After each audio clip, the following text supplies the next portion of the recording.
নৈমিষাৰণ্যত সুত মুনিয়ে 28,000 ঋষি মুনিৰ আগত কৈছে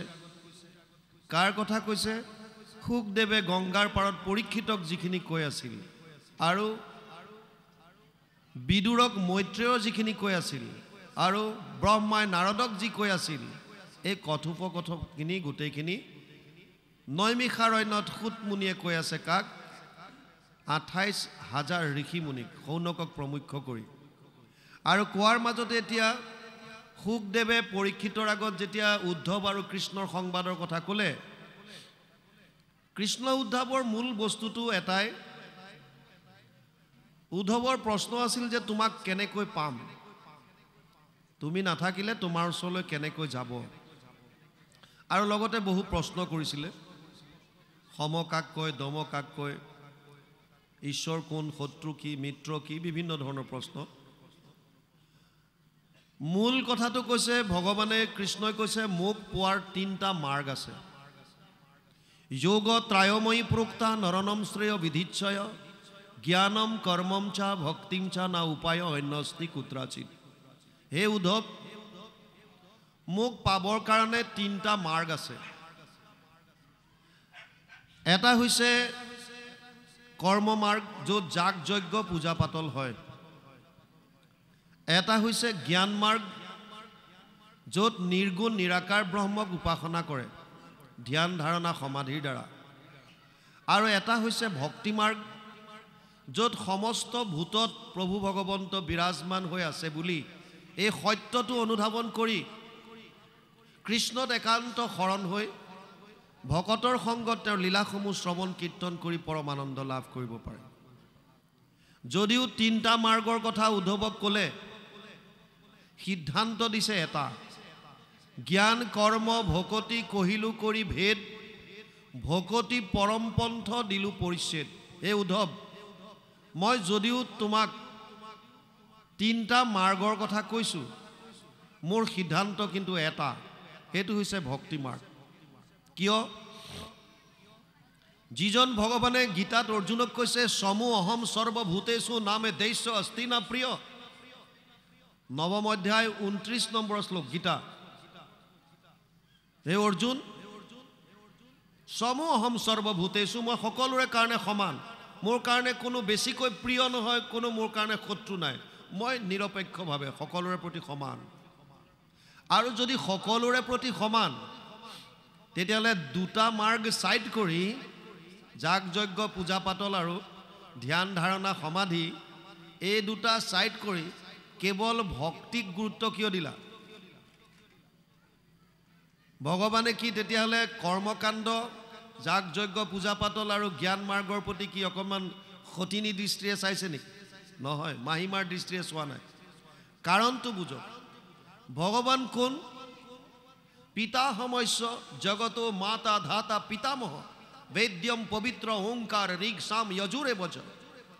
নৱম অধ্যায় 17 নম্বৰ শ্লোক গীতা হে অৰ্জুন মই সমস্ত জগতৰ পিতা মই মাতা মই পিতামহ বেদৰ ওংকাৰ মই ঋগ সাম যজুৰ সব বেদ মই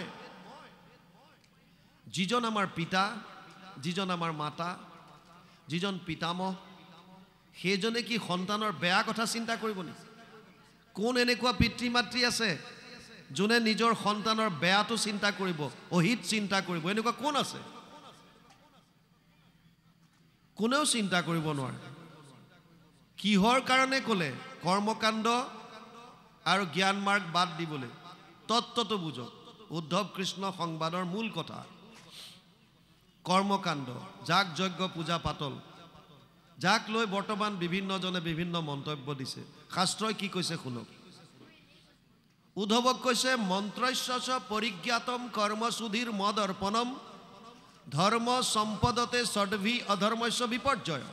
11, 21, 15 একাদশ স্কন্ধ 21 অধ্যায় 15 নম্বৰ শ্লোক ভাগৱত হে উদ্ধৱ যাগ যজ্ঞ পূজা পাতল কৰাত মোৰ আপত্তি নাই কিন্তু যাগ যজ্ঞ পূজা পাতল কৰিলে 6টা বস্তুৰ শুদ্ধতা হ'ব লাগিব যজ্ঞত যদি 6টা বস্তুৰ শুদ্ধতা নাথাকে কি 6টা স্থান কাল পাত্ৰ দ্ৰব্য মন্ত্ৰ ক্ৰিয়া স্থান কাল পাত্ৰ দ্ৰব্য মন্ত্ৰ ক্ৰিয়া ছটা বস্তুৰ যদি শুদ্ধতা নাথাকে তেতিয়াহ'লে যাজকৰ বিপৰ্যয় ঘটিব বুলি কৈছে মৃত্যু পৰ্যন্ত হ'ব পাৰে পুৰোহিতৰ বুলি কোৱা নাই সেৱকীৰ যোনে যজ্ঞটো পতাইছে সেৱকীসকল স্থান য'তে ত'তে যজ্ঞ নহয় কলি যুগৰ ভয়াবহতাৰ কথা গম পায় এই ঋষিসকল যি 28 সহস্ৰ ঋষি বেদত প্ৰধান তেওঁলোকে প্ৰয়াগ ক্ষেত্ৰত ভগৱান নাৰায়ণৰ দৰ্শন পায় তেওঁক অনুৰোধ কৰে হে প্ৰভু কলিযুগ অতি ভয়াবহ পাতকী আৰু ইয়াৰ মানুহখিনিয়ে বৰ কষ্ট পাব সেইকাৰণে জনকল্যাণৰ হকে মানুহখিনিৰ কল্যাণ সাধনৰ হকে আমি 1000 বছৰ জোৰা এটা যজ্ঞ কৰিব বিচাৰিছো আমাক এটুকুৰা স্থান দিয়া য'তে ত'তে যজ্ঞ নহয় ভগৱান নাৰায়ণে ক'লে মোৰ হাতৰ চক্ৰটো প্ৰক্ষেপণ কৰিম এই চক্ৰৰ লগত তোমালোক যোৱা মোৰ চক্ৰটো গৈ য'ত পৰি যাব আৰু চক্ৰৰ মাজৰ নেমিবিলাক যেনেকৈ চাইকেলৰ চকাৰ স্পক বিলাক তেনেকৈ প্ৰভু ভগৱন্তৰ হাতৰ চক্ৰৰ মাজৰ যিবিলাক ফলা এইবিলাকক নেমি বুলি কয় নেমি য'ত চক্ৰটো ৰৈ যাব নেমিবিলাক পৰি যাব তাত তোমালোকে যজ্ঞ কৰিবা আৰু এটা স্থানত গৈ চক্ৰটো ৰৈ গ'ল এখন প্ৰকাণ্ড ভয়ংকৰ অৰণ্যৰ মাজত এটুকুৰা খালি ঠাইত আৰু নেমিবিলাক পৰি গ'ল য'ত নেমিবিলাক পৰি গ'ল সেই জেগাখনত তেওঁলোকে যজ্ঞ কৰিলে নেমি পৰাৰ কাৰণে জেগাখনৰ নাম হ'ল নৈমিষ অৰণ্যৰ মাজত পৰাৰ কাৰণে নাম দিলে নৈমিষাৰণ্য আৰু এছামে কৈছে এই চক্ৰটো নিমিষতে তাত পৰিছিল নিমিষ মানে চকুৰ এটা পলক চকুটো জপাওঁতে যিকণ সময় লাগে এইটোক এক নিমিষ বুলি কয় আমাৰ এতিয়াও প্ৰায় ব্যৱহাৰ কৰে নিমিষতে শেষ হৈ গ'ল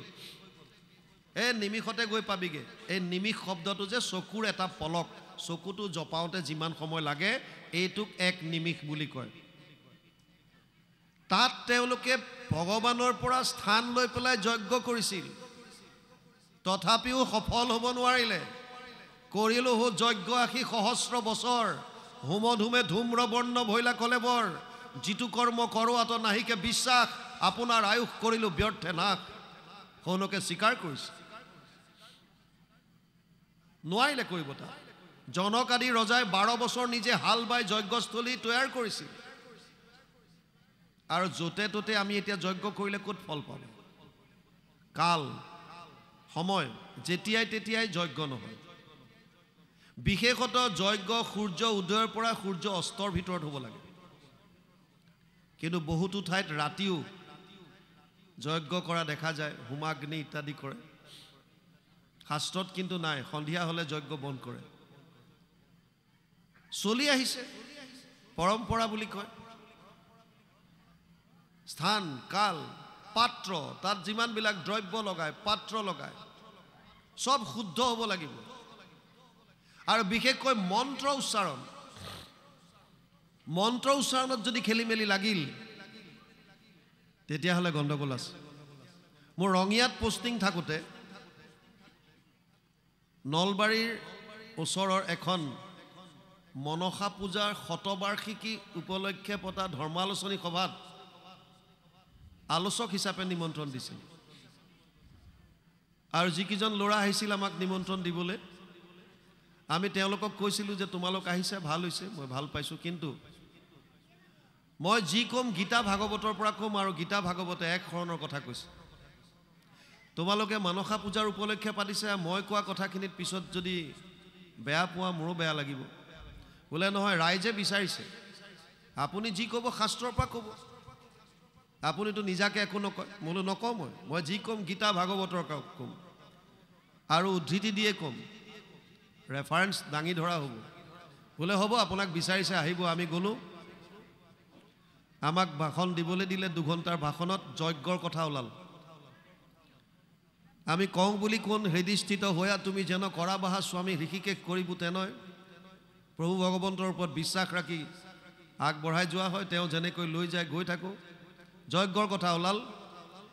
আমি ক'লো যজ্ঞটো এবিধ নহয় আমি যেনেকৈ এবিধেই বুলি ভাবোঁ কেৱল দ্ৰব্য যজ্ঞ আমি সৰুৰে পৰা ভাবোঁ যে যজ্ঞ মানে এটাই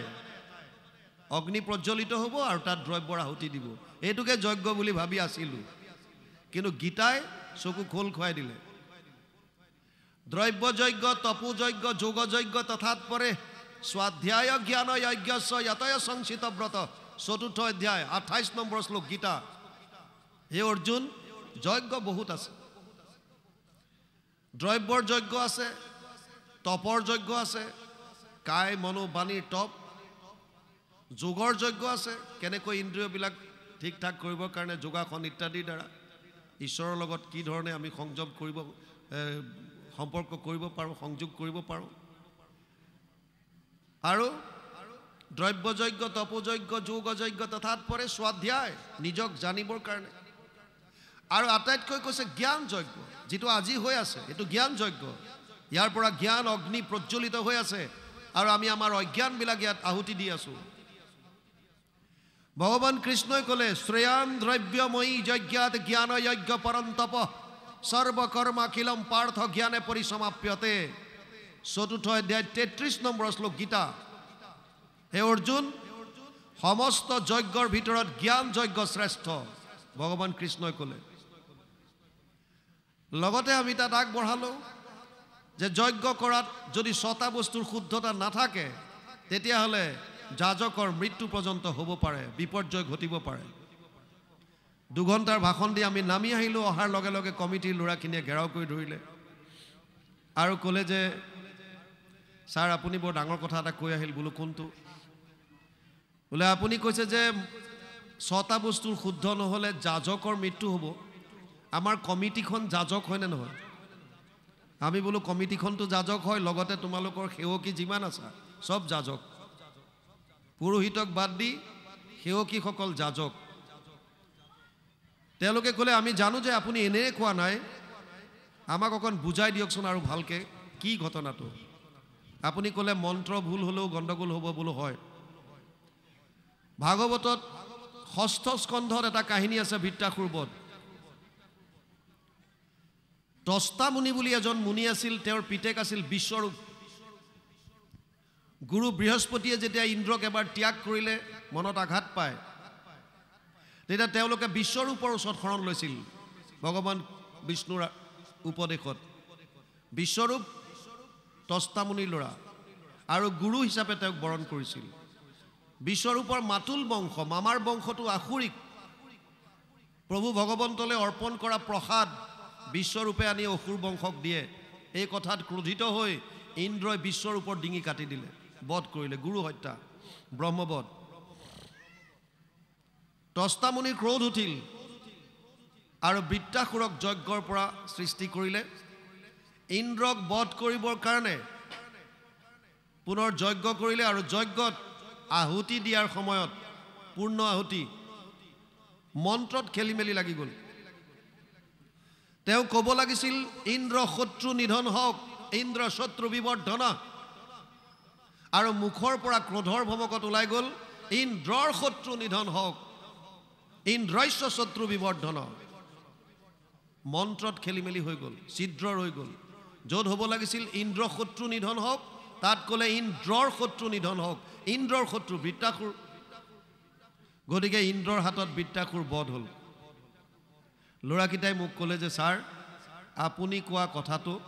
100% সত্য বুলি আমাৰো অনুমান হৈছে বোলো কেনেকৈ মানি ল'লা পটককে তেওঁলোকে কোৱা কথা কৈছে যোৱাবাৰ ষষ্ঠীৰ দিনা আমাৰ এজন সক্ৰিয় কৰ্মীৰ মৃত্যু হৈছিল আৰু এই বছৰ আজি সপ্তমী তিথি কালি ৰাতিলৈকে আমাৰ লগত কাম কৰি থকা এজন সতীৰ্থৰ আজি পুৱা ভাগত মৃত্যু হৈছে আমি বুজি পোৱা নাছিলোঁ 2 বছৰত দুজনকৈ কমিটিৰ লোক আমি হেৰুৱাইছোঁ কিহৰ কাৰণে কি ভুল হৈছে সেইকাৰণে আপুনি কোৱা কথাকেইটাই হৃদয় স্পৰ্শ কৰি গ'ল এইকাৰণে আপোনাৰ পৰা জানি ল'লোঁ উপায় কি আছে আমি বোলো উপায় আমি কি দিম আমি নিজৰ কথা কমেই কওঁ আমি ক'লো উপায়টো মহাপুৰুষ মাধৱদেৱে দিছে ঘোষাত হৰি নাম কীৰ্তনত নাহি স্থান কাল পাত্ৰ নিয়ম সংযম একো বিধি একো নাই আপুনি লেট্ৰিনত বহি থাকিও কৃষ্ণ কৃষ্ণ ক'ব পাৰে ৰাম নাম ল'ব পাৰে বয়স বাঢ়ি আহিলে মানুহে কৃষ্ণ বুলি উচ্চাৰণ নকৰি পেলাই কৃষ্ণ কৃষ্ণ বুলি কয় তেতিয়াও কোনো কথা নাই